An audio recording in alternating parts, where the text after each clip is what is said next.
É engraçado, né, que o encontro, mesmo sendo síncrono, acaba que a gente, né, guardar o nome de todo mundo, saber o curso, não é tão simples, não. Não. Mas quem está aí, se quiser abrir a câmera e falar aí com o Walter qual curso que hoje nós temos aí o Walter da Embrapa. Walter, te agradecer mais uma vez, né, a disponibilidade. E aí eu vou dar a palavra aí para você se apresente, por favor, fala um pouquinho aí da sua trajetória e fique à vontade. Tá, depois que o pessoal ficar mais à vontade, eles se apresentam também. Isso, deixa, depois eles te contam, são tímidos. Bom, então vamos lá, né? Bom, primeiro, eu agradeço muito o convite, viu, Renata? A gente tem aí um gargalo dentro das áreas de conhecimento novas, né? Dessas áreas novas, que é a comunicação, né? Chegar essas áreas de fronteira do conhecimento para as pessoas não é uma coisa fácil, né?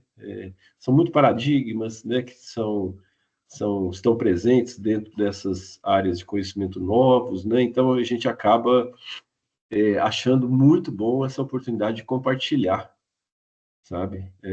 Para mostrar que o bicho não é tão feio assim, né? Que realmente a agroecologia é uma área de conhecimento muito instigante e, ao mesmo tempo, ela é muito nova. Então, muito conhecimento novo sendo construído, né? Então, é um prazer estar aqui. Bom, só me apresentar rapidamente, eu me formei em agronomia em Viçosa e dei início aqui a um trabalho de bolsista aqui na Embrapa Miriçoga, em Sete Lagoas, em 89. Foi no ano da minha formatura.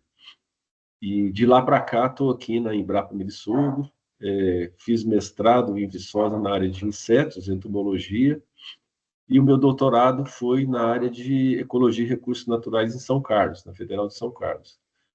E dentro dessa perspectiva, me aprofundei um pouco na ecologia dos insetos, né? Então, não vou falar muito de inseto, apesar de adorar os insetos, mas a proposta é realmente trazer um pouquinho da agroecologia e essas perspectivas que ela traz, né? Lógico, dentro do assunto, né? Que é a questão dos sistemas agroflorestas e sistemas agroecológicos, né?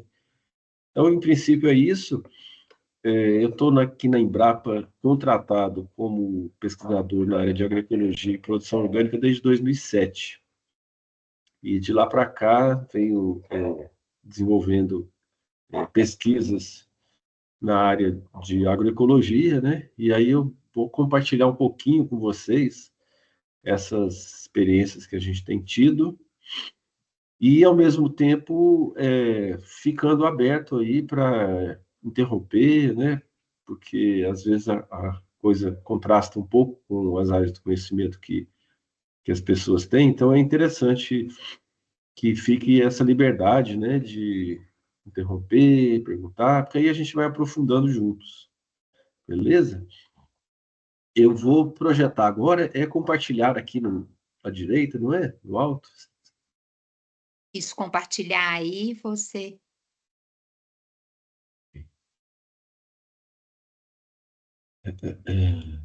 Janela. Tem que abrir aqui, ó. Isso, e depois expande.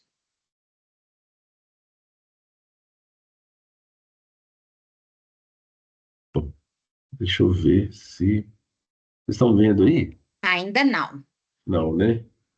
Então deixa eu só... é,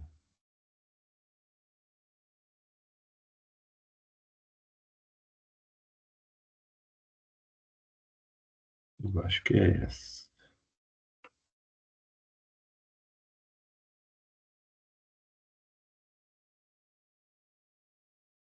Tá ok para vocês? Ô, Walter, você fez ela Você fez a PowerPoint. apresentação no PDF? Não, PowerPoint. Vai estar aparecendo aqui para a gente como se fosse.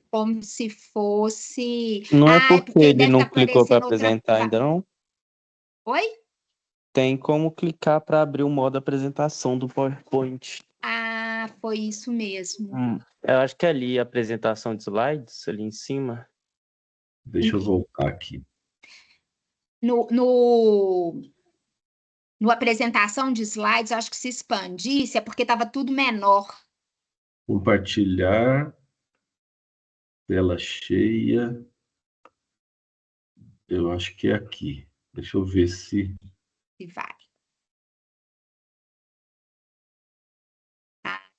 Agora isso, pode colocar, e aí você pode expandir. Isso. Isso, Ótimo, ótimo. beleza? Isso. Bom, então, vamos começar, né? Então, eu vou mostrar aqui um pouquinho para vocês o nosso trabalho ao longo do tempo. E como eu falei anteriormente, né, é uma área de conhecimento nova e a gente tem que se embasar em alguns fundamentos, né? Algumas questões aí que deem substância, né, para o conteúdo. Então, eu começo um pouquinho com uma poesia do Manuel de Barros. Não sei se vocês conhecem, mas é um autor que passou a vida no Cerrado de Goiás, e ele fala muito das coisas pequenas, né? Então, esse poema dele eu acho muito bonito, eu vou tomar a liberdade de ler, apesar de minha voz não estar muito boa, mas vamos lá. Venho de nobres que empobreceram, restou-me por fortuna a soberbia. Com esta doença de grandezas, hei de monumentar os insetos. Cristo monumentou a humildade quando beijou os pés dos seus discípulos. São Francisco monumentou as aves. Vieira, os peixes. Shakespeare, o amor, a dúvida, os tolos. Charles Chaplin monumentou os vagabundos. Com esta mania de grandeza, hei de monumentar as pobres coisas do chão, mijadas de orvalho.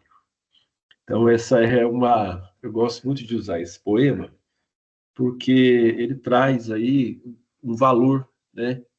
Que, em princípio, dentro do modelo convencional de produção agrícola, não existe, que é pensar nas coisas pequenas, né? Pensa-se muito em alta produtividade, em produção em escala, e com isso a necessidade de aplicação de muitos agrotóxicos, e esses seres pequenos, que são parte de um ecossistema bastante complexo, acabam sendo exterminados. Então, esse poema fala um pouquinho dessa importância, né, desses organismos, e a gente vai falar um pouquinho mais sobre isso, mas trazer também um pouquinho dessa perspectiva transversal da agroecologia, né? A agroecologia, como eu falei, é uma ciência, mas também ela é tratada como uma prática, porque a gente só aprende agroecologia praticando. E também é um movimento, né, alinhado aos movimentos sociais que lutam por um alimento saudável, né, por uma dieta rica, por um solo rico, pelas comunidades, né, que trabalham essa terra. Então, é uma perspectiva ampla, né, que a agroecologia traz, e aí a gente acaba incorporando, né, as culturas, né, as perspectivas diferentes de cada autor.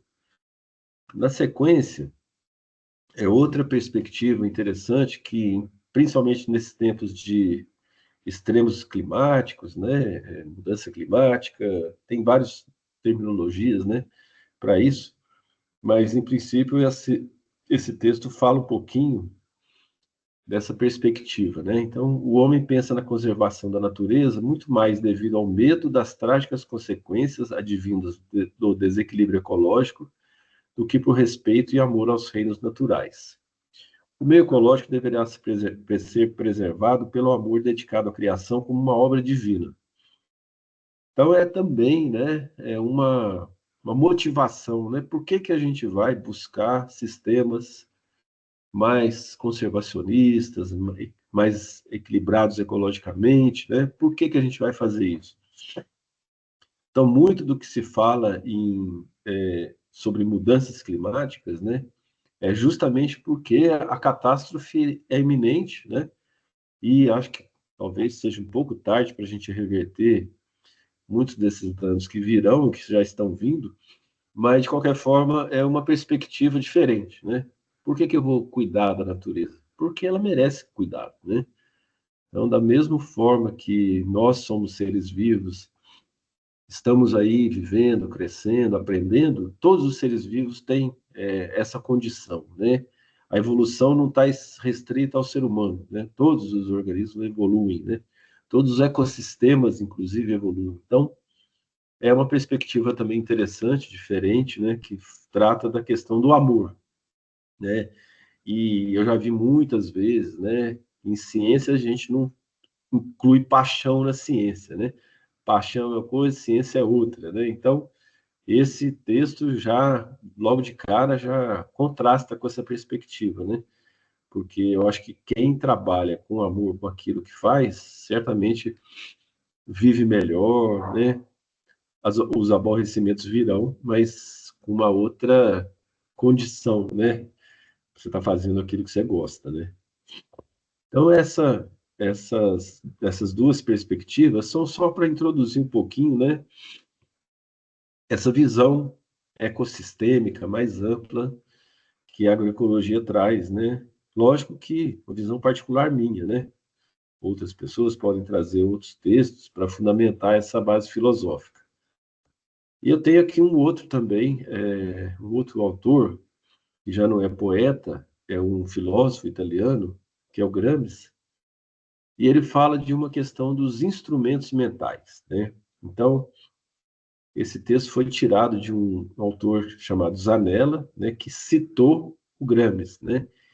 Então, ele trata da seguinte perspectiva, que são múltiplas as maneiras pelas quais o indivíduo entra em relação com a natureza, já que, por técnica, deve-se entender não só o conjunto de noções científicas aplicadas na indústria, como habitualmente se entende, mas também os instrumentos mentais, o conhecimento filosófico.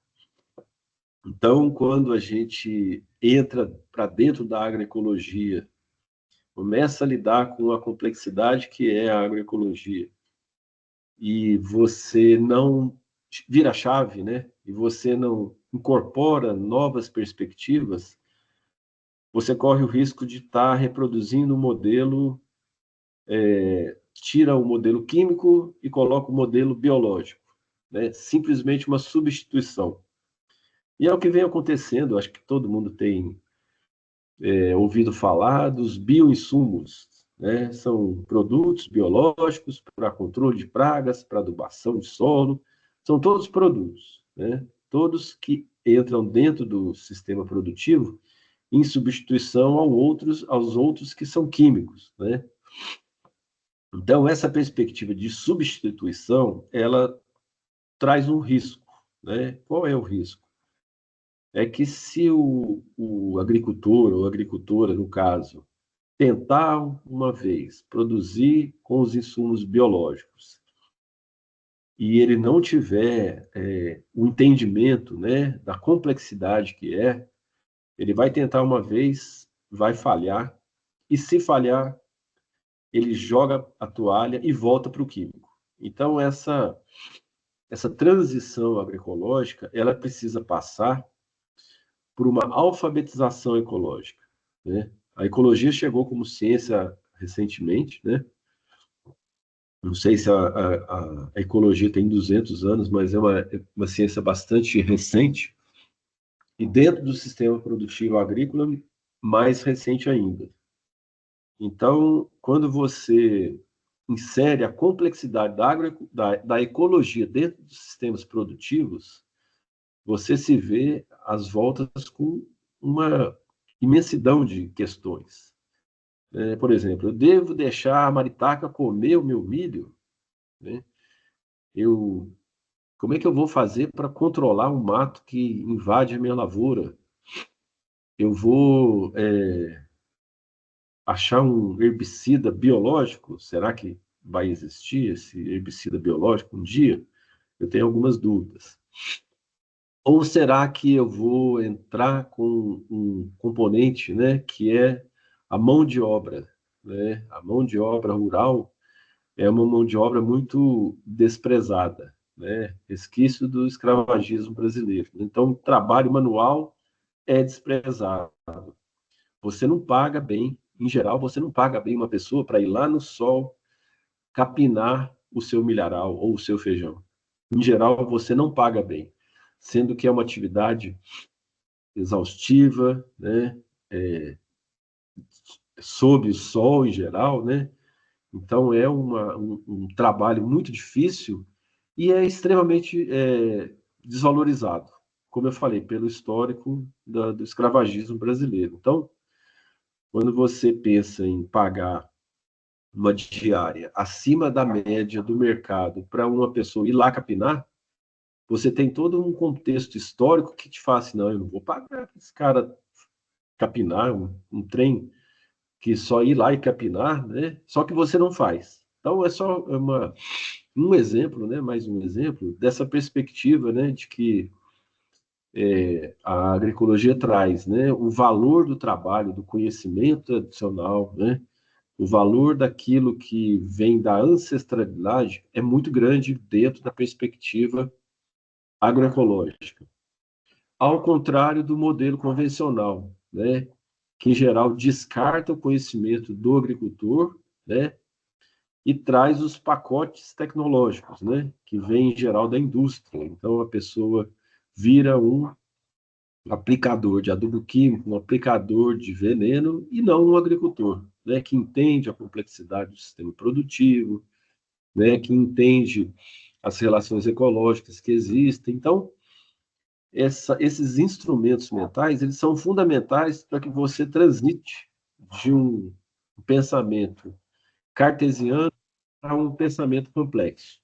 Então, essa realmente é um ganho que a gente tem, né, no meu ponto de vista, que a gente fica mais inteligente, que a gente acaba tendo que pensar fora da caixinha, tendo que buscar outras visões de mundo para você incorporar dentro da sua vida, né? Isso não só dentro da área de produção, até na questão do consumo de alimentos saudáveis, né? Desculpa, gente, a gripe me pegou. Mas quando você paga por um alface que não recebeu veneno, ou por um tomate, ou por um feijão, ou por um milho, você está pagando, está dando um valor para todo um processo produtivo que é realmente mais difícil do que aquele onde você simplesmente joga lá o químico e o veneno. Então, até para o próprio consumidor, essa perspectiva complexa é importante, para que as crianças deixem de achar que o leite está na caixinha, né? Ou coisas parecidas. Então, bom, alguém quer comentar alguma coisa, né? Para a gente até fazer um bate-papo aí, ou questionar, né? Não acho não, eu acho que não. Fique à vontade, gente. Não sei se vocês estão me ouvindo. Estou falando aqui, só estou vendo a minha tela. Não, Posso? estamos te ouvindo, sim. Ok. Posso seguir então? Não, Alguém vai. pode seguir. Eu acho esse tema realmente muito interessante, e essa questão da agroecologia, que realmente não é só, né, o plantio, é todo um social envolvido, né? Justamente, esse realmente um viés, né, bastante presente, né? A questão social é realmente um fundamento, né? Como eu falei, é ciência, prática e movimento. Quando a gente fala de movimento, é um movimento para uma nova civilização, né? Uma civilização de respeito, né, aos ambientes naturais, à biodiversidade, a culturas diferentes, né? Então, realmente é uma transição bastante interessante, né? Bom, agora eu vou avançar um pouquinho na parte, vamos dizer, da minha pesquisa em si. Quando eu cheguei na Embrapa, em 2007, eu tive o prazer de participar de um programa, que é o programa Bancos Comunitários de Sementes de Adubos Verdes, no caso em Minas Gerais. Foi um programa nacional lançado pelo Ministério da Agricultura, Esse programa ele tinha uma perspectiva de popularização dos adubos verdes. Alguém aí conhece essa expressão adubo verde? Já ouviu falar? Sabe o que que é?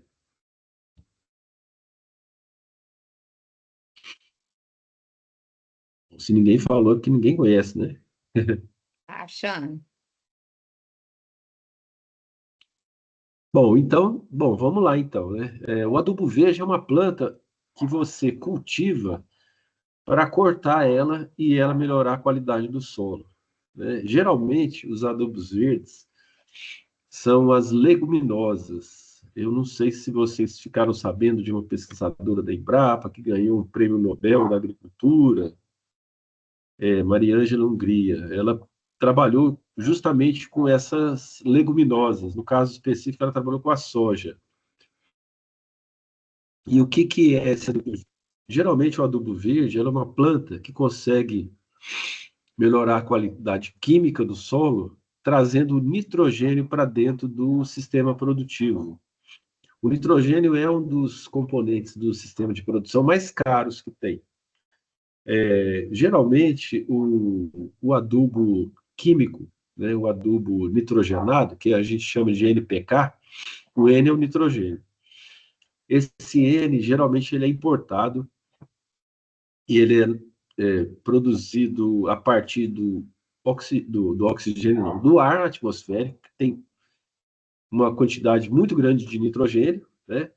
Acho que são 78% do ar que a gente inspira é nitrogênio, N2, e ele sai do mesmo jeito. É uma molécula muito estável. Ela é formada por dois átomos de nitrogênio que formam uma ligação tripla. Desculpa, gente, o cachorro do vizinho é difícil a gente controlar. Mas essa ligação tripla torna essa molécula de N2 muito estável, né? Difícil você sair da forma de gás para passar para a forma de sólida. Para você transformar o N2 gás em adubo nitrogenado, você tem que usar, geralmente, muita energia para romper aquela ligação tripla que conecta esses dois átomos. Então, para romper essa ligação tripla, você tem que usar petróleo. Geralmente, a energia é baseada no petróleo. Então, implica, né, em várias questões. Você tem que extrair o petróleo das profundidades da terra, você tem que emitir aquela poluição toda, né, da queima do petróleo, você tem que arcar com os custos sociais, né, da geopolítica envolvendo o petróleo, né, tudo que está acontecendo lá em Gaza, no Oriente Médio, no fundo, o petróleo está por trás, porque ali é um lugar onde tem muito petróleo. Então, o uso do adubo nitrogenado, feito, né, produzido a partir desse modelo agroquímico, né, industrial, ele gera um custo ambiental e um custo social e econômico muito grande, porque vamos pensar junto aqui, né? O adubo químico ele vem de fora, ele vem geralmente daqueles navios cargueiros enormes, né? Então, o custo da compra daquele nitrogênio está embutido esse transporte naval, né, que vem através do oceano, depois tem que descarregar no porto e levar para as centrais de distribuição. É outro custo energético baseado no petróleo. De lá, vai ser distribuído pelo território nacional, mais um custo de distribuição.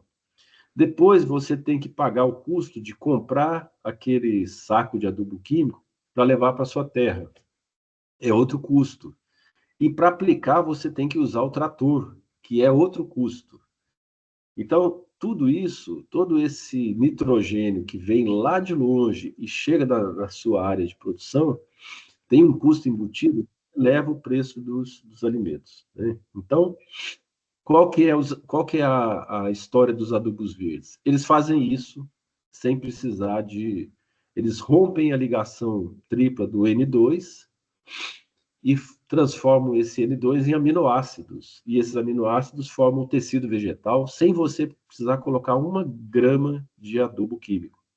É o nitrogênio no ar o nitrogênio que está no solo, que é absorvido pelas raízes das leguminosas a partir de bactérias que ficam nas suas raízes, que são as bactérias fixadoras de nitrogênio. São nódulos nas raízes. Então, uma estratégia para você melhorar a condição do solo do agricultor familiar sem você precisar comprar o adubo químico. Então, em princípio, essa é a lógica.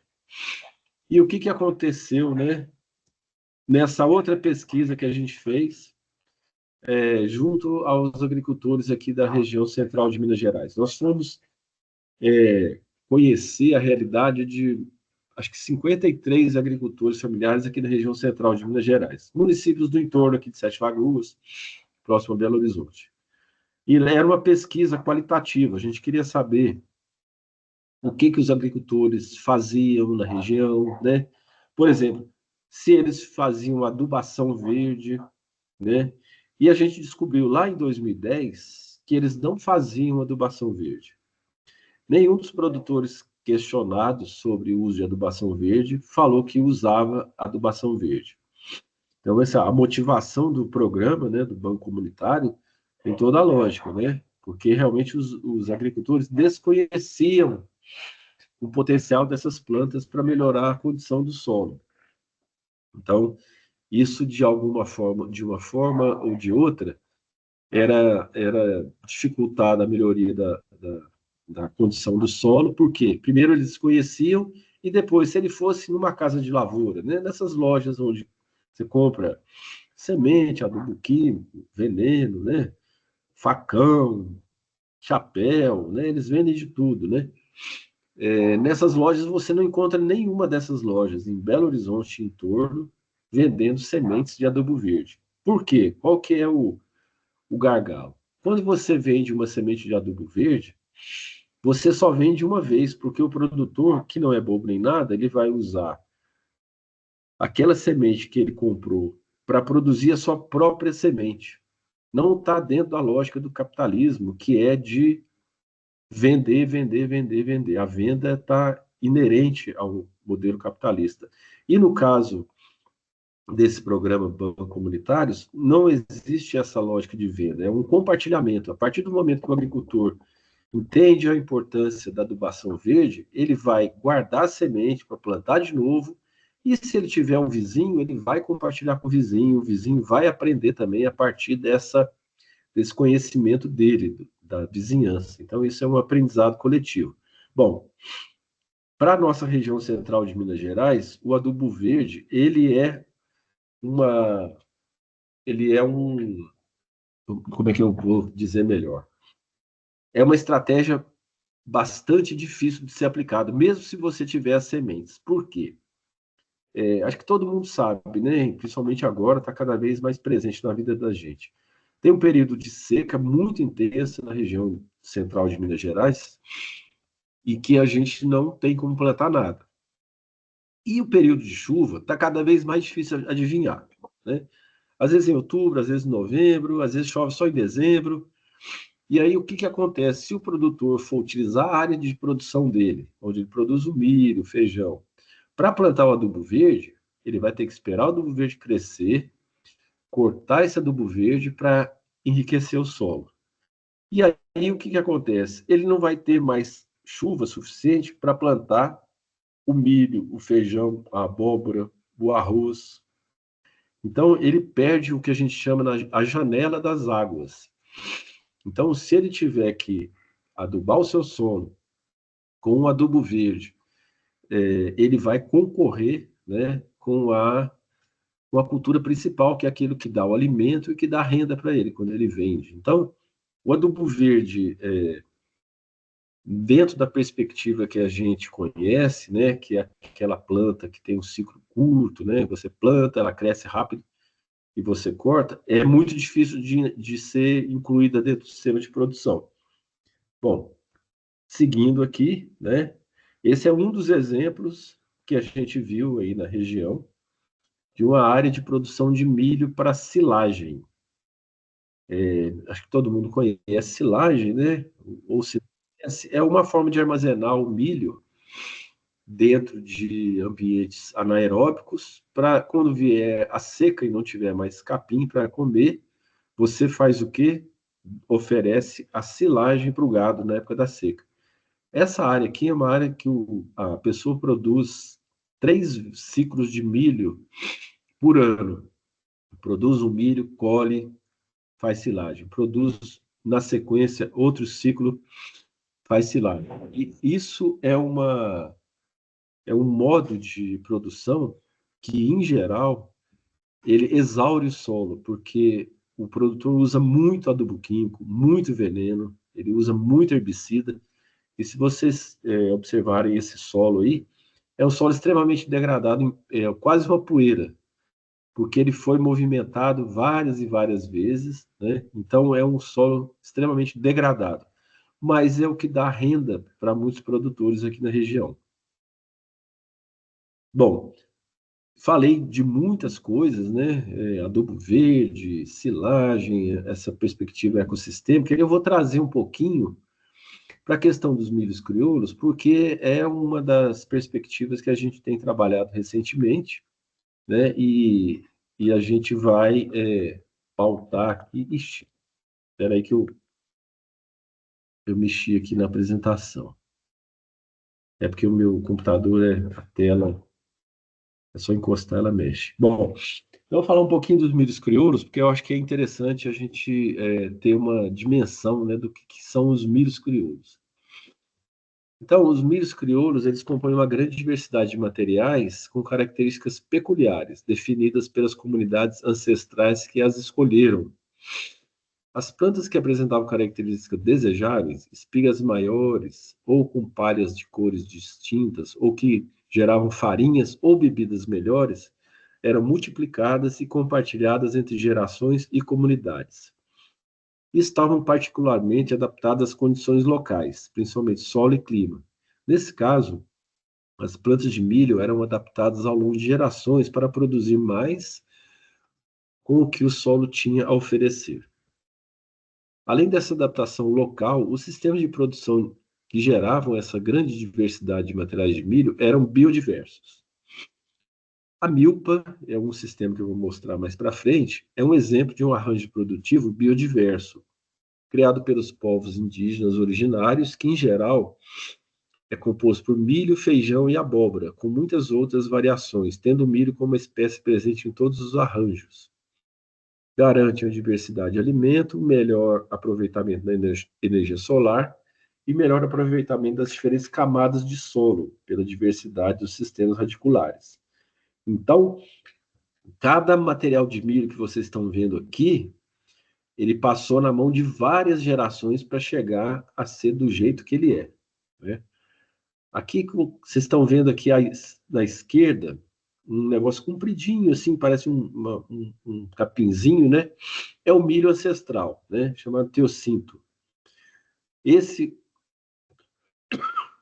teocinto, desculpa, ele foi selecionado ao longo de várias gerações, mais de 9.000 anos, e as comunidades foram selecionando aqueles materiais que geravam um alimento melhor para eles. Então, ao longo de muitas gerações, na América Latina, em cada comunidade foram gerados materiais de milho diferentes. Então, por que eram diferentes? Primeiro, cada comunidade vivia no seu local específico, né? Ao mesmo tempo, cada comunidade tinha interesses diferentes, né? Alguns queriam milho para produzir uma bebida alcoólica. Outros queriam milho para fazer um extrato do cabelo do milho para fazer uma infusão que era parte de uma tradição cultural, né? O milho, nesse caso específico do cabelo do milho, é um milho que tinha um cabelo especial que produzia uma substância alucinógena ou sei lá o quê, mas que era parte da tradição cultural. E aí é milho pipoca, milho para farinha, milho para biscoito, milho para bebida. Então, todos esses materiais de milho tinham uma função diferente e estavam adaptados a regiões diferentes, né? Então, essa diversidade de milho tem relação com a diversidade de solo e com a diversidade de culturas, né? E aí eu já convido vocês para visitar o Instagram do Projeto Crioulo, que é um parceiro nosso aqui de Capim Branco, pertinho de Sete Lagoas, pertinho de Belo Horizonte também. Ele tem um trabalho de resgate de material crioulo, de milho crioulo. É um trabalho muito bacana. Ele já está vendendo esse milho para o Brasil inteiro, para os chefes de cozinha. Eles adoram o milho crioulo vermelho, orgânico, para fazer os pratos. E já está indo para a Europa também. Então, é o quê? É um resgate de um material que já existia e que estava sendo perdido, porque, em geral, o milho que a gente conhece é o milho amarelo e transgênico, né? O fubá que a gente come, a puleta que a gente come, a pamonha que a gente come, em geral, é feita a partir de milho transgênico, que não tem nada a ver com as tradições culturais, né? Então, esse resgate da semente inclui também o resgate de uma cultura associada, né? Então, é muito bacana o trabalho que ele vem fazendo lá em Capim Branco. Também convido vocês, né? Lógico, tem que falar com ele, né? O Lucas, lá de Capim Branco, para com certeza ele abre as portas lá para vocês conhecerem a propriedade dele. E aqui alguns exemplos, né, de milho, que aí são materiais bem contrastantes, né? Um vermelho, outro preto, outro todo pintado, um branco, só para mostrar, né, essa grande diversidade de materiais de milho e como isso está interligado com a questão da tradição cultural, né, das regionalidades e, ao mesmo tempo, com a questão de uma tradição secular do ser humano, que é guardar sementes para plantar de novo. Esses guardiões de semente e guardiãs de sementes, eles são fundamentais para que a gente tenha, até hoje, materiais de milho diversificados e diferentes. Se fosse deixar pelo modelo hegemônico da agroindústria, isso já tinha desaparecido. Então, isso é parte de uma ancestralidade da nossa espécie que aprendeu, né, que para sobreviver ele teria que guardar sementes para o próximo ciclo. Então, isso está arraigado em muitas pessoas, que na verdade não são tantas ainda, né? Infelizmente, geralmente são pessoas mais velhas que têm essa tradição que herdou dos avós, né, bisavós, mas de qualquer forma é uma função social fantástica de manter esses germoplasmas, esses materiais vivos, né, e multiplicados, né? Então, essa perspectiva dos guardiões de semente, não só do milho, mas de vários outros materiais, é fundamental, foi fundamental para a sobrevivência da nossa espécie, né? Essa ligação do ser humano com a semente, ela é uma ligação fundamental para a sobrevivência. Nós não estaríamos aqui como nós somos, como civilização, se não houvesse esse contexto de proteger as sementes, de guardar as sementes para o próximo ciclo. Então, é, uma, é um destaque que eu gosto de dar sempre, né, do papel, da função social, né, dessas pessoas que guardam, né, é um papel realmente fundamental.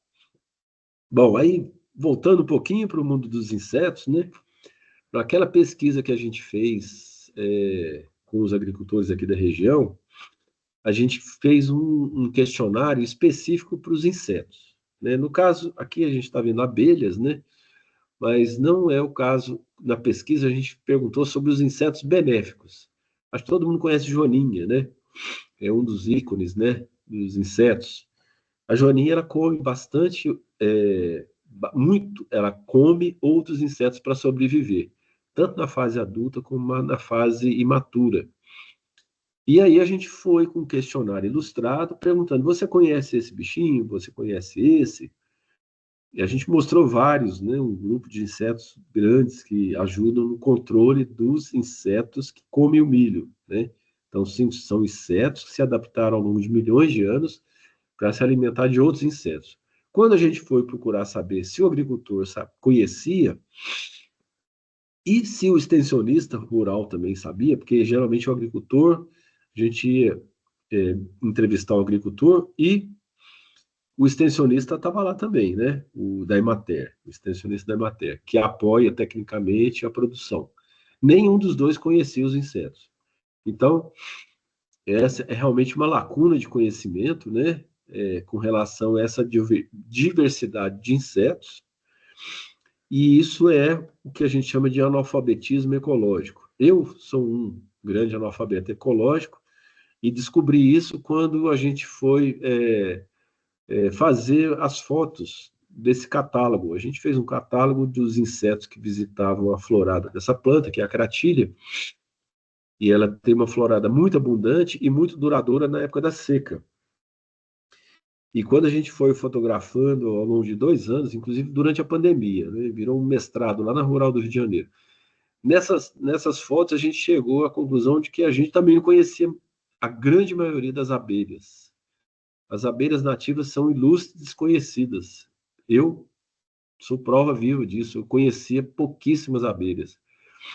Então, nesse catálogo, por exemplo, tem 17 abelhas. Eu conhecia 4 dessas 17 que foram fotografadas. Então, mostrando, né, que mesmo eu tendo feito mestrado e doutorado em entomologia, em estudos dos insetos, organismos estratégicos que são as abelhas, eles estão fora do nosso conhecimento cotidiano.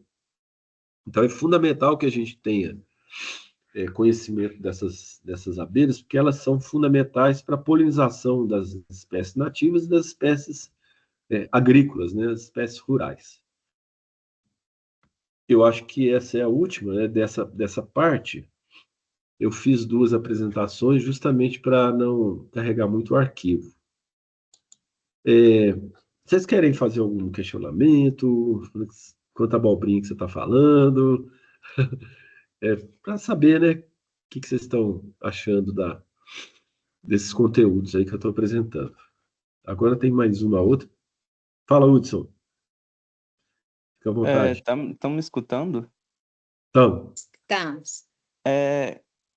Existe algum tipo de programa, não sei se você sabe, mas tipo assim, que trabalha com polinizadores para esse tipo de coisa, assim, ajudar nas plantações e tal?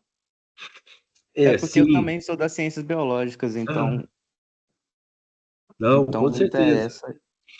Então, isso é um item interessante, porque existem métodos, né, para você melhorar a polinização. Na Europa, nos Estados Unidos, que são países que têm um inverno muito frio, eles têm um ciclo de produção muito curto, né? Então, a polinização tem que acontecer. Se não acontecer, não tem produção. Aí, o que acontece? Eles levam as colmeias para as áreas de produção, dentro de caminhões, abre o caminhão, as abelhas saem polinizando, chega à noite, elas voltam e o caminhão vai levando para outra região. Isso é uma estratégia, né? A pessoa que tem esses caminhões com caixas de abelha, ela ganha dinheiro.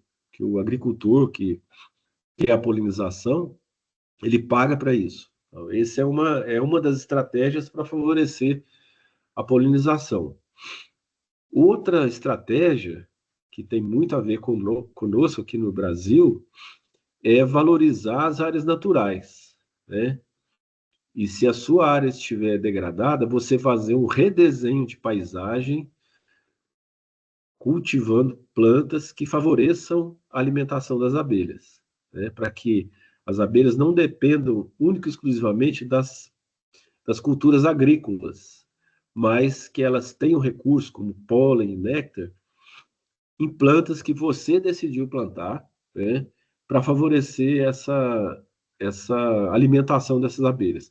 Uma abelha bem nutrida durante o período que não é o período de produção, né, das culturas principais, quando chegar a época da florada das culturas principais, ela vai ter energia, vai ter uma população suficiente para polinizar essas culturas agrícolas, entendeu? Então é uma estratégia que a gente chama de redesenho de paisagem. Mudar aquelas áreas degradadas em áreas que tenham uma biodiversidade de plantas que favoreçam essas espécies. A que eu mostrei no último slide, né, que é a cratilha, É uma planta que eu trabalho já há mais de 10 anos, desde 2008, já vai fazer muito mais de 10 anos, né? É, ela tem um potencial enorme, né? Eu já tenho distribuído sementes dela para o Brasil inteiro, e alguns dos que demandam a semente têm interesse nessa parte da oferta de néctar e pólen que ela tem, né? Então, é uma planta nativa e que tem uma característica, né, interessante, que ela dá a flor no período da seca. Nós começamos a seca agora, né? Já faz um tempinho que não chove, né? E ela está começando a produzir as flores. Ela vai continuar produzindo flores até agosto, setembro. Então, num período de extrema carência de plantas, de vegetação, porque fica tudo seco, né? Ela fornece esse recurso de forma estratégica, né? Contribuindo para a alimentação das comunidades de abelhas nativas e até mesmo a abelha africanizada, né? Então, essa realmente é uma possibilidade, viu, Hudson? Não sei se eu te expliquei do jeito que você estava perguntando. Não, era sobre isso mesmo que eu queria saber. Ah, tá certo. Mais alguém? Desculpa, gente. O Walter, de curiosidade, na hora que você falou lá da silagem, né, do milho, eu Sim, fiquei na dúvida se eles colhem os milhos e depois faz a silagem com o material, com o restante, é isso? isso. É uma máquina que ela colhe toda a planta do milho quando a espiga está ainda com bastante umidade. O milho grão não serve para fazer silagem, é o milho verde. Por isso que ele produz várias vezes no mesmo ano. Então Na- entra uma máquina que colhe aquele milho, tritura ele e compacta ele em locais, em sacos, no solo, que o sejam. milho vai junto. Eu fiquei na dúvida se tirava as espigas para Não, outra coisa e fazia só com as folhas. não, é tudo. É a espiga, a planta, Ah, entendi. E num ano dá para fazer ou três. 3 ciclos, né? Dá para produzir três Entendi. vezes, mas com um custo altíssimo, né? Como eu falei, né? Ele gasta dinheiro com irrigação, com adubo químico, com inseticida, fungicida, herbicida, tudo que tem de, vamos dizer, tecnologia, né, para produção em base química, ele usa. Por quê? Porque ali é o sustento dele. Então, Entendi. ele vende silagem, na época da seca, muita silagem, porque ninguém tem mais capim, né? Os capim seca ou queima, né? Então, ele tem ali um produto que todo mundo procura. Só que um custo alto, né? Ambiental, né? E econômico também, porque ele gasta muito dinheiro para produzir esse milho. Alguém mais quer perguntar alguma coisa? Eu vou só mais uma curiosidade, À Walter. vontade, É Renan. quando você fala de sementes crioulas, né? A gente escuta falando, principalmente igual nesse curso lá de agroecologia, eles falam muito, mas Uhum. esse termo ele é bem geral, né? É, geralmente a gente fala de sementes crioulas, são as sementes que estão em domínio das comunidades, né? Que já vêm sendo cultivadas há gerações, do avô, do bisavô, né? Então, no caso específico do milho, é um material que já está naquela região, naquela comunidade há muito tempo. E não é só o milho que é tratado como crioulo, são essas sementes da ancestralidade que são tratadas como sementes crioulas. São sementes que, em geral, têm uma adaptabilidade muito grande aos locais onde elas são cultivadas, porque isso é uma questão de seleção natural, né? Você planta um milho que tem uma espiga que tem, sei lá, 300 sementes. Cada semente vai ser diferente. Você vai escolher a planta que foi gerada daquela semente, que for maior, que produziu uma espiga maior. Dali você vai fazer outra seleção. Isso, ano após ano, você vai, ao longo do tempo, você vai tendo as melhores espigas, as maiores plantas naquele tipo de solo, né? Isso pensando que o agricultor antigo, né, ele não tinha um adubo químico, né, ele tinha o recurso que ele tinha lá, que é aquele solo. Então, ele cultivava naquele solo e ia selecionando as plantas que se davam melhor naquela região. Então, há um melhoramento que a gente chama, né, ancestral. Não são só os geneticistas que fazem o melhoramento. As comunidades ancestrais fazem e fizeram muito melhoramento, tanto que a gente tem essa variedade de milho, né, que a gente viu ali naquela imagem, né? Mas existe alguma certificação, alguma coisa? Porque a pessoa pode falar, essa semente é Ah, crioula e não é, sei. não, isso aí a gente não tem condição de qualificar, né? É lógico que, por exemplo, se esse milho tiver contaminação com pólen de milho transgênico, o milho transgênico ele produz pólen, aquele pólen vai lá para a atmosfera, cai no seu milharal e contamina o seu milho. O seu milho agora vai ter um gene transgênico. Não vai ser mais crioulo, né? Ele já vai estar contaminado com uma genética que foi fabricada na indústria, né? Que é resistente ao glifosato ou resistente à lagarta.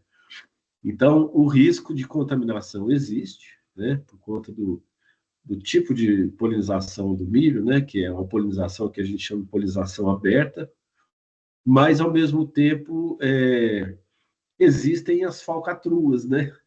Gente de má fé tem em todo lugar, né? Não é porque a agricultura familiar, agricultura orgânica, que não tem gente de má fé. O ser humano está em tudo, né? Então, aí, a má fé existe. Então, a gente tem aí um desafio, né? De compreender, né? Melhor a história da comunidade, né? E essa questão da alimentação, né? Saudável, o ideal é que você conheça quem produz o seu alimento, né? Isso é o suprassumo, né? É o ideal, é que você conheça a comunidade, o grupo de agricultores que produz o seu alimento e conhece a idoneidade deles, né? Então, não quer dizer que não tenha fraude, né? Isso é inevitável, né? Ótimo, obrigada, Val. Então, se tiver mais alguma questão, vamos juntos. Acho que todo mundo aqui é agricultor, né? Sabe de tudo. Fique à vontade, gente. Não precisa de abrir a câmera, não. Pode perguntar, escondido. Ó, eu vou fazer o seguinte: eu vou começar a outra parte da apresentação, que é um pouquinho do nosso trabalho com essa planta, a cratilha, mas numa perspectiva de sistemas agroflorestais, né? Os sistemas de produção agroecológica. Eu falei um pouquinho mais do aspecto filosófico, né? Da questão cultural, né? Usei o milho para mostrar a importância dos guardiões, das guardiãs. Agora, eu vou falar um pouquinho dessa perspectiva de sistemas agroflorestais, né? É uma coisa que está crescendo muito, né? No Brasil, em especial no Brasil. A gente tem algumas pessoas que vêm desenvolvendo experiências em comunidades esparramadas pelo Brasil inteiro. Eu conheço dois exemplos, em Florestal e aqui em Capim Branco. São dois exemplos que estão fazendo produção dentro de sistemas agroflorestais. Eu mesmo, eu e a minha família, a gente tem uma área que é a implantação de um sistema agroflorestal. A gente está produzindo café, guandu, girassol, feijão, milho e por aí vai, né? Várias espécies que estão sendo utilizadas na mesma área, né? Onde era antigamente um pasto de braquiária. Exige um esforço, né, de investimento, principalmente na roçada da braquiária, que no nosso caso específico a gente não coloca nenhum produto químico, nem herbicida, nem adubo químico, nem nada, e já estamos na segunda fase, na segunda safra de café. Então, são sistemas mais complexos que incluem várias espécies, né? Então, se vocês, certamente vocês já viram aquelas imagens dos tratores colhendo, né, imensidão de soja ou de milho, tudo monocultivo, né? Tudo uma planta só, né? E que, em geral, tem a mesma genética, né? E a chance de gerar uma doença ou um inseto fitófago e explodir, né, em população, porque todos são iguais, né? É muito grande essa chance. E é o que acontece em geral, né? Toda hora tem uma praga nova, toda hora tem que gerar um veneno novo, né? E toda hora tem um custo, né, social, sempre vai ter um custo social ambiental dentro desse modelo de monocultivo. E esses sistemas agroflorestais, eles são sistemas ancestrais, não é de hoje, né? Esse que vocês estão vendo aí na tela, ele tem um nome aqui na América Latina que é milpa, M-I-L-P-A. Milpa é um sistema tradicional dos ameríndios, né? Os povos originários aqui da América Latina, que cultivavam, em geral, milho, feijão e abóbora, numa mesma área, onde o feijão sobe e enrola no milho, a abóbora cobre o solo, e você produz 3 tipos de alimentos diferentes na mesma área. No caso aqui, vocês estão vendo a imagem, essas plantas com verde mais clarinho são uma leguminosa perene, que é a cratilha, né? Então, quando eu conheci essa planta cratilha, eu fiz a conexão, né? Por quê? Porque ela é perene. Ela está aí desde 2013. Já passaram por mais de 35 podas drásticas. Eu vou mostrar as fotos, mas essas folhas secas no chão são delas da última poda. Então, todo esse milho, essa abóbora e o feijão que vai ser colhido aí, o único adubo que entrou aí são as folhas da caatinga. Isso é adubação verde, né? E a gente chama de compostagem laminar, porque é uma compostagem feita na própria área e que se decompõe de baixo para cima. As folhas secas ficam por cima e as que têm contato com o solo, mais direto com o solo, vão se decompondo aos poucos e vão liberando os nutrientes. Então, essa liberação do nutriente não é uma liberação homogênea, é ao longo do tempo. E isso é ideal, né? Aqui vou mostrar um pouquinho do histórico, né, desses sistemas agroflorestais. É o sistema mais simples. Ele foi estudado na África, na Nigéria, na década de 60 e 70. E ele tem vários nomes, né? Cultivo em alamedas, cultivo em aleias, cultivo em calerrones, que é em espanhol, né? Cultivo em beco, ou em inglês alley cropping. São sistemas onde você tem arbustos ou árvores cultivados em linhas paralelas e entre essas linhas paralelas você cultiva a sua cultura comercial de interesse, né? Então é uma estratégia que a gente pode dizer que é um sistema agroflorestal simplificado. Esses sistemas agroflorestais que a gente vê com mais frequência são várias espécies, né, de plantas que formam ali uma, uma diversidade grande de plantas que vão ofertar nutriente para o seu café, para a sua fruteira, né? Então, é uma estratégia de produção em que você não traz nada de fora, né? O adubo vem das folhas das plantas que fazem parte do sistema. Eu vou mostrar uma sequência de fotos para que vocês tenham um pouco a ideia, né, do que aconteceu nessa área específica, né, que vocês viram aqui. Essa área aqui, a foto é de final de março, acho que é final de abril, final de abril. Bom, isso em dezembro de 2024, 3 de dezembro, ela estava assim, né? Antes dessa situação, a gente colheu feijão, nessa mesma área. Colhemos feijão, a leguminosa, no caso a cratilha, cresceu, e aí o que a gente fez? Fez a poda drástica, a gente chama de poda drástica. A gente corta tudo. Isso vem sendo feito desde 2013. Então, é uma planta perene que você planta uma vez só e ela, ao longo do ano, vai te fornecer essa riqueza, né, de massa vegetal, que é o adubo verde. Então, só para a gente não perder a sequência, 3 de dezembro, 9 de dezembro. Então, o que tinha de folhagem, a gente cortou, deixamos só os talinhos. E, em cima disso, a gente semeou o milho. Então, o milho vai crescer naquele ambiente fertilizado e onde a umidade é mais elevada, porque o solo está todo protegido da radiação solar, a temperatura desse solo é mais baixa e conserva muito mais água no solo, né? Então, é uma estratégia interessante para o enfrentamento da seca, né? Voltando aqui, 7 de dezembro, 17 de dezembro, 7 de janeiro de 2025. Então, esse milho já cresceu. E as cratilhas, né, as plantas na lateral, já estão todas rebrotadas de novo, né? Sem adubo químico, sem nada. Então, vocês veem o milho.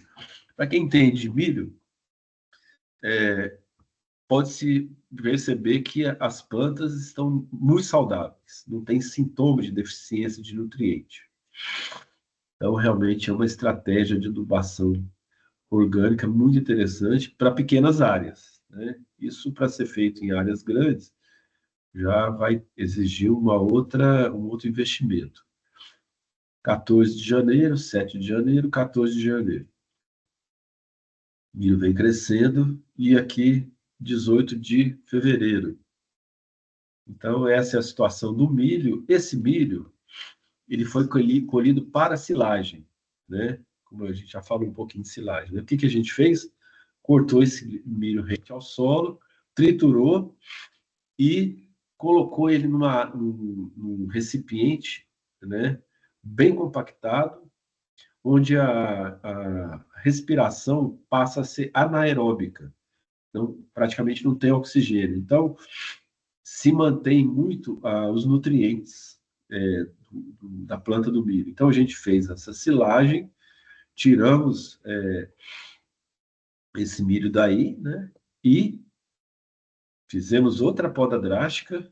Então, 18 de fevereiro, um mês depois, já tinha tirado o milho, já tínhamos feito outra poda drástica na leguminosa e já tínhamos semeado. Aí, no caso, não foi só milho, foi milho, feijão e abóbora. Essa área é a mesma área da primeira imagem dessa apresentação aqui que eu reiniciei. Aquela que tem as folhas de abóbora, né? O feijão é mais difícil de ver, mas está aí também. Então, milho, feijão e abóbora plantado na mesma área. Aqui é uma imagem aérea, né, da mesma área, 9 de abril.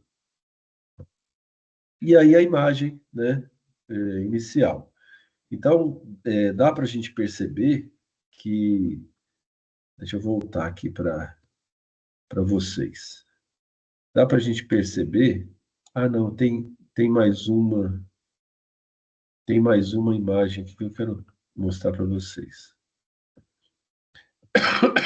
que é a produtividade de nitrogênio nessa área desde 2013.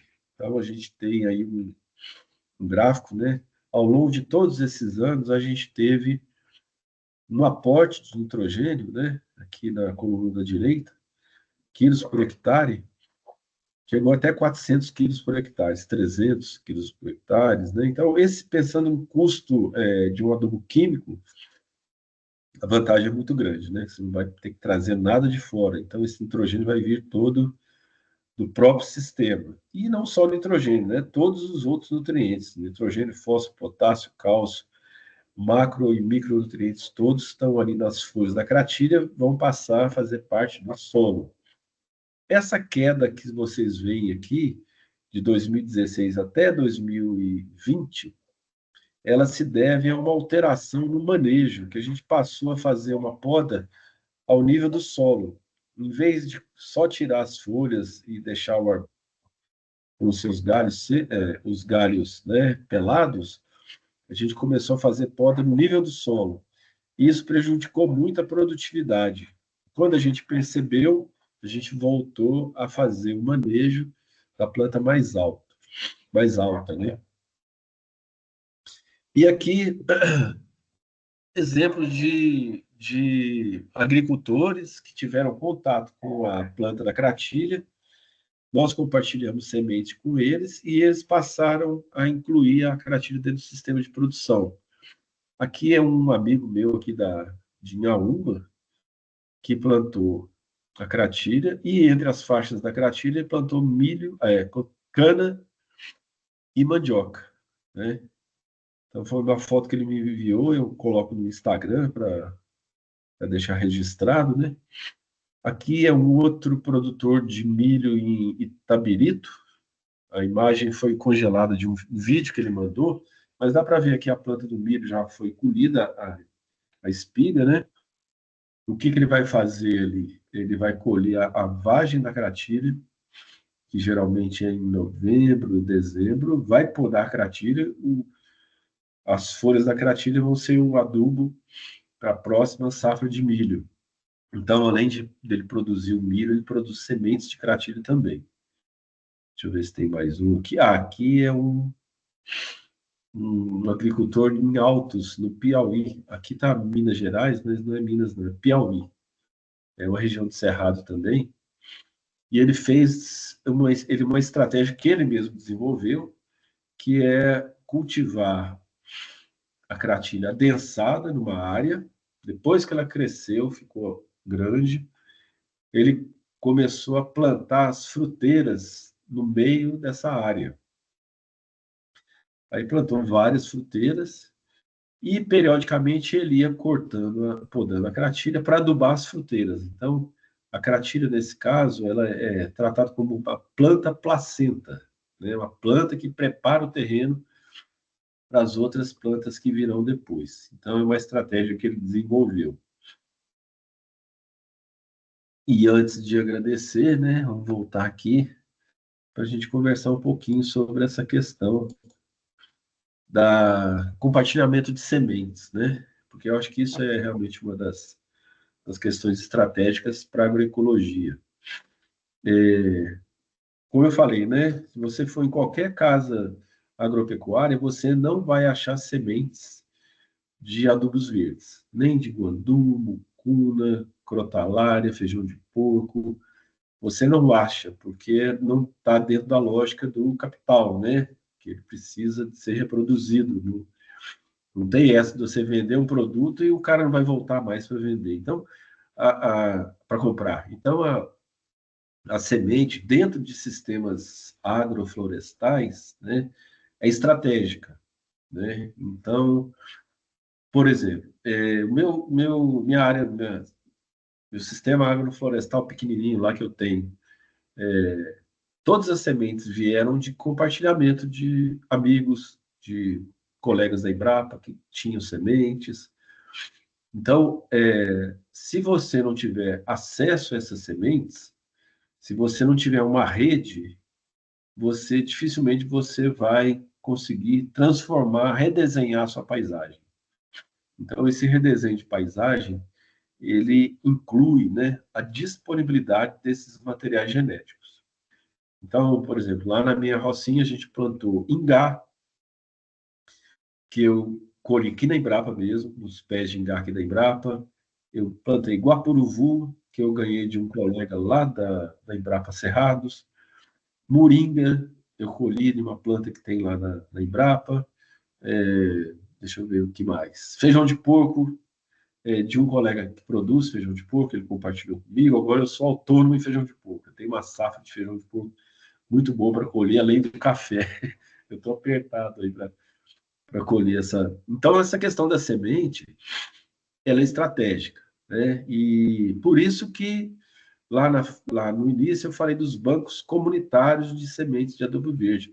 Esses bancos comunitários, eles são uma garantia de que, por exemplo, se você plantou milho, começou a chover, né? O milho começou a crescer, aí deu um veranico de um mês. seu milho vai morrer. Se você não tiver sementes, você vai ficar sem sem safra de milho nesse ano agrícola. Então, esses bancos comunitários é uma estratégia de segurança alimentar e nutricional para que os agricultores tenham a reserva, né? Então, você produziu bem, então esse ano uma parte da sua produção vai para o banco comunitário. Então, é uma estratégia que foi desenvolvida lá na Paraíba, no Nordeste brasileiro, onde as perdas são muito frequentes, e eles desenvolveram essa estratégia dos bancos comunitários. Então, quando a gente pensa em transição agroecológica, né, mudanças de paradigmas, primeiro começa aqui, né, nos instrumentos mentais. E depois é com as sementes, né? Se você não tiver semente, você dificilmente vai transformar o seu sistema. E esse é um dos maiores desafios, né, para a transição agroecológica. Você não encontra sementes em qualquer lugar. É difícil, o importante é você buscar essas redes que já estejam construídas, né, e criar os vínculos para então você poder acessar essas sementes e no futuro compartilhar, né, as sementes que você recebeu. Geralmente acontece isso. Teve um ano aqui na Embrapa Mirisul que teve uma queimada que queimou todas as nossas matrizes de cratilha. A gente não colheu nada, porque a queimada queimou tudo. Quem me forneceu semente foi uma colega lá de Três Marias, uma agricultora, que a queimada não chegou lá e ela compartilhou comigo. Então, essa lógica é bem interessante, né? E objetiva, né? A gente tem que se articular, trabalhar em rede, né? Bom, Ô, vou deixar... Walter, Oi, posso perguntar? fica à vontade. Não, você falou aí, então, na verdade, quando você fala bancos comunitários de sementes, mas aí são essas sementes verdes que são.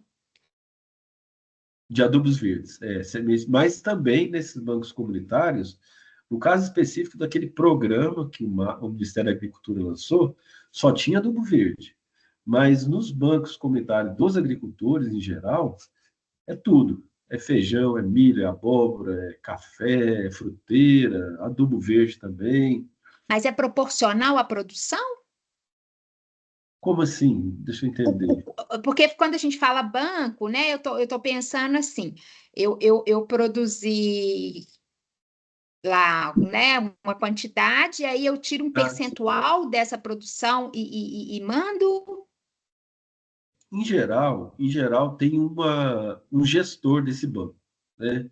Geralmente é uma pessoa que tem mais experiência, que já domina essa rede, conhece as pessoas, então é ela quem estipula, nós estamos precisando de semente de tal e tal espécie. Você produziu bem, então você pode contribuir mais. Então não tem Ah, tá. vamos dizer, não tem nada pré-estipulado, porque as intempéries, né, as variáveis climáticas são muito grandes, então não pode garantir que todo mundo vai produzir a mesma quantidade, né?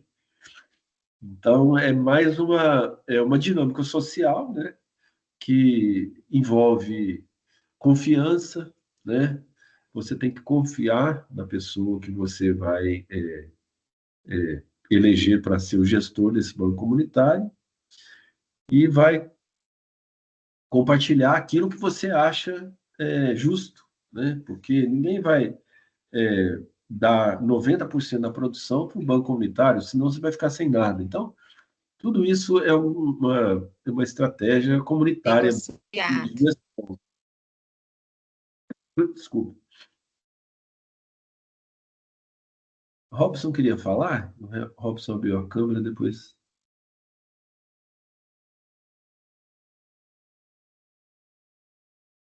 Sim, Walter, eu queria fazer uma pergunta, assim. Com relação à agrofloresta, né, que são várias culturas, tem assim uma delimitação, a quantidade que deve ser, quantidade de espécies que devem ser plantadas naquele determinado local, numa determinada área, Porque acho que isso também umas beneficiam as outras, né? Então, tem isso uma limitação, assim? Bom, isso realmente tem uma diferença, né, muito grande, que tem a ver com aquelas questões de paradigmas que eu falei antes, né? No modelo convencional, você tem lá tantas sementes por hectare, né? Geralmente, milho, você usa 20 quilos de semente de milho para cobrir 1 hectare, 10 mil metros quadrados, né? Isso é um padrão que já existe já para o cultivo do milho em modelo convencional. No sistema agroflorestal, você não tem parâmetros estipulados, por quê? Primeiro, por aquilo que eu falei, né? As sementes não estão disponíveis, né? Então, no meu caso, eu gosto de usar o meu caso porque a gente acaba, fica mais fácil de explicar, né? Eu consegui muita semente de guandu, então o que que eu fiz? Eu plantei muito guandu, a minha área é toda coberta não, né? As faixas, né? São todas de guandu. E entre esse guandu, eu plantei um pouco de semente de guapuruvu, um pouco de ingá, um pouco de moringa, um pouco de baru, né? Então eu fui enriquecendo a área que antes só tinha guandu com outras espécies a partir do momento em que eu ia conseguindo mais sementes. Então essa dinâmica de ocupação da área, ela depende muito dessa disponibilidade de sementes. E depende também muito da questão de mão de obra, né? Então, assim, você ocupar uma área com o sistema agroflorestal exige um investimento. Geralmente, as áreas que são ocupadas por, desculpa, que são ocupadas por sistemas agroflorestais são áreas de pastagem degradada. Está aquela área lá jogada, não produz nada, só produz queimada, né? Só produz fumaça e degradação. E aí você vai transformar aquilo num sistema agroflorestal. Exige um investimento, né? Você precisa investir no controle da braquiária, que em geral, quem quer fazer sistema agroflorestal não usa veneno, né? Então vai ser na roçada mesmo, e tem uma limitação de oferta de mão de obra para trabalhar com enxada, né? Com roçadeira, não é fácil achar.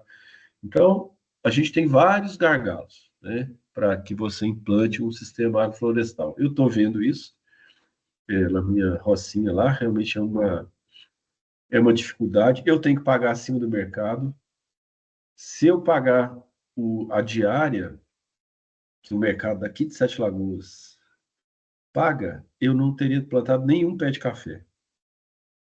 Eu não teria feito a roçada da braquiária, que já está medianamente controlada, né? O sombreamento, né, do guandu e das outras plantas acaba reduzindo, né, a presença da braquiária, mas essa questão de investimento, né, e você fugir um pouquinho da lógica do mercado. Se você for pagar o que o mercado paga, né, o que em geral se paga por uma pessoa para roçar ou capinar, você dificilmente acha alguém interessado em fazer, né?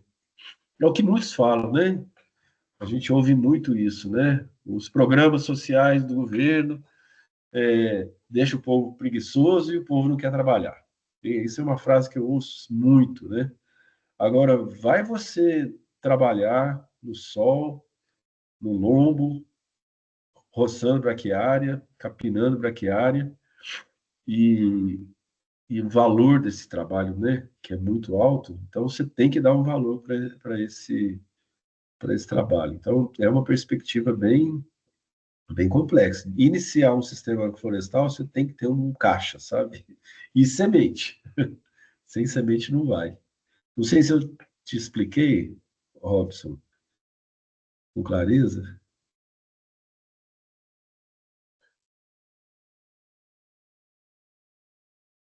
O Robson, ficou claro? Sim, Walter, Entendeu? muito obrigado. Ótimo. Esclareceu bastante. Muito obrigado, viu? O Walter, enquanto Sim. eles pensam aí se querem perguntar mais alguma coisa, eu queria só ver com você, porque assim, você explicou essa questão, né, do cultivo, eles usam o termo consórcio, não é isso? Sim, sim, Mas esse termo consórcio tem alguma peculiaridade? É mais para questão agricultura familiar? Tem alguma coisa assim? Não. De onde vem esse não, termo consórcio? tá sendo muito falado, né? Por exemplo, o uso de eucalipto, braquiária e milho, né? Então, esse é um tipo de consórcio, são plantas que ocupam espaços próximos, né? Então, você planta os eucaliptos, as faixas de eucalipto, você faz o investimento em adubo químico, em semente, você produz o milho e, durante o crescimento do milho, você semeia a braquiária. E você colhe o milho e vai restar ali um resíduo do adubo químico. Então, você tem o eucalipto como uma fonte de renda, você tem o milho que você produziu e você vai ter também a braquiária para o gado pastejar. É um exemplo de um consórcio, né? Existe também, por exemplo, cultivo de hortaliças, né? Hortaliças, em geral, tem muito inseto, e aí, qual que é um consórcio interessante? Você planta alface, rúcula, rabanete, couve, e você sempre tem aquele cravo de defunto, você sempre tem o coentro, que produzem pólen, produzem néctar, produzem um ambiente de proteção dos insetos benéficos que vão fazer o controle dos insetos que vão comer as suas hortaliças. Então, é um outro exemplo de consórcio, né, em que você, além da cultura comercial, que são as hortaliças, você tem lá o cravo de defunto, que é o tagetes, né, você tem o coentro, que produz muita flor, e várias outras espécies, né? Ali naquela área ali que eu mostrei do milho, né, da cratilha e tal, ali podia ser feito ali é um consórcio, né, que a gente podia ter em vez de milho, hortaliças, eu podia ter fruteiras ali.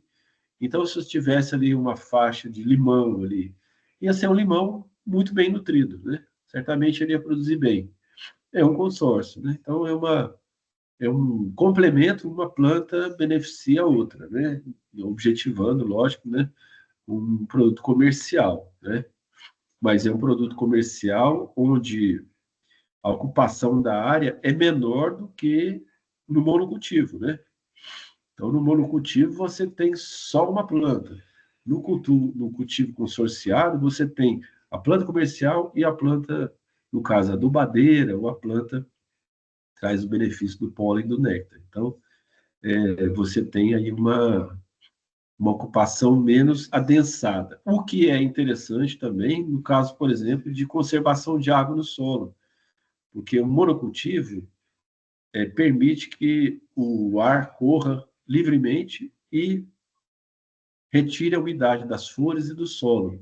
Quando você tem essas barreiras, né, essas faixas, as aleias, você tem a interrupção do fluxo de ar e, com isso, reduz a perda de água das plantas e do solo.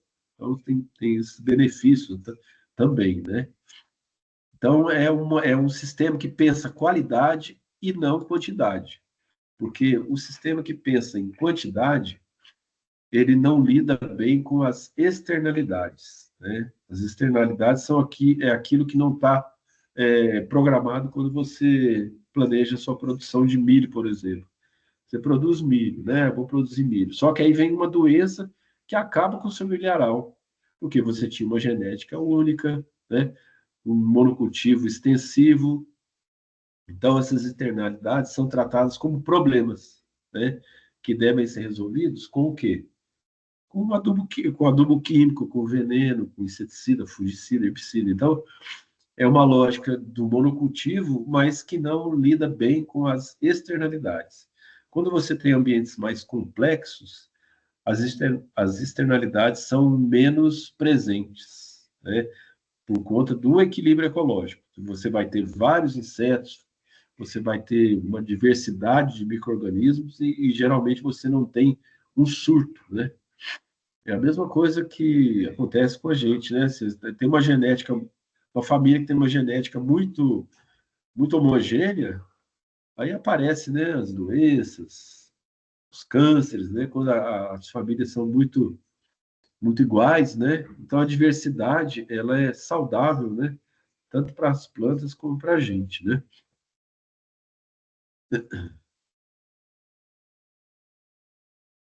Mais alguém? Ô, Walter, te agradecer novamente. Então, Eu achei muito interessante, né, você iniciar aí com o poema de Manuel de Barros. Eu acho que vou até passar uma atividade para eles baseado nesse poema, porque eu acho que teve tudo a ver aí, a questão a fala, né, do poema, no sentido da simplicidade, da coisa mais simples, e trazer aí para a questão da adubação, né, do solo, das sementes verdes. Eu acho que teve uma correlação aí muito interessante. Vou colocar aí como uma atividade para bacana. eles refletirem e fazer um texto para a gente. Depois vou te passar os textos Ótimo. para você E, ajudar a avaliar aí e nós vamos, o melhor nós vamos postar. tá. E outra coisa, eu queria aproveitar, Renata, esse finalzinho, com relação ao questionário, né? Ah, sim. Não sei se eu explico rapidinho aqui, Faz favor, mas acho que é é bom. porque a gente tem um projeto da Embrapa, que é a rede de socialização e construção do conhecimento agroecológico. Isso que eu estou fazendo é a socialização, né? Na verdade, é mais do que necessário, né? Eu sou funcionário público, meu salário é público, vem de vocês, e a gente tem que dar visibilidade para o que a gente está fazendo, né?